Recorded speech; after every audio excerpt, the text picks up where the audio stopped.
governadores mais importantes do Mato Grosso. Os 3 governadores mais importantes do Mato Grosso. Os 3 governadores mais importantes do Mato Grosso. Colonial.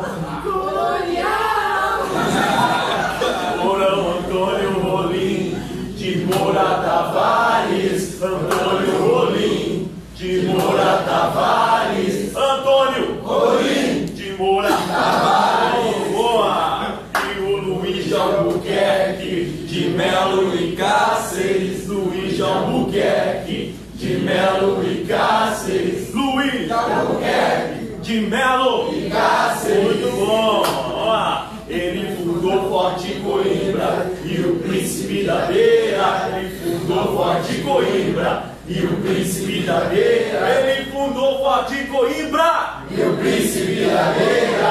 Olha, esse